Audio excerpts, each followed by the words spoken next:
Welcome to Not Milk Never Milk. Subscribe if you're lactose intolerant. In this video, I will show you how to change your Honda Civic's oil. First, gather your tools: a 13mm wrench, an oil filter wrench, and a drain pan. Next, make sure you have the correct engine oil and a new oil filter. Always check your owner's manual for the recommended oil type and capacity, typically around 4 quarts. Finally, park your car on a level surface and let the engine warm up for a few minutes. Now let's get that old oil out. Safely raise your car or use ramps if needed. Locate the oil drain plug on the bottom of the oil pan. Position your drain pan directly underneath it. Using your 13mm wrench, carefully loosen and remove the drain plug. Be ready for the oil to flow out quickly. Let it drain completely, which usually takes about 10 to 15 minutes. With the old oil drained, it's time for the new filter.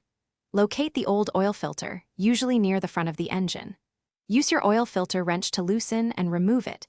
Be prepared for a small amount of oil to drip out. Before installing the new filter, apply a thin film of new oil to its rubber gasket. Hand tighten the new filter until snug, then give it an additional 1/4 to 1/2 turn. Reinstall the drain plug and tighten it firmly. Finally, add the fresh oil.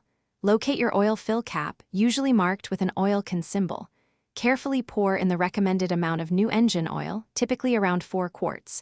Use a funnel to avoid spills. After filling, check the oil level with the dipstick, adding more if needed.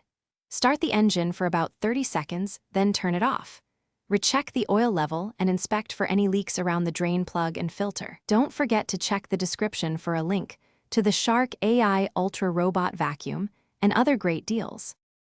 Thanks for watching. If this was helpful, leave a like and consider subscribing. See you next time.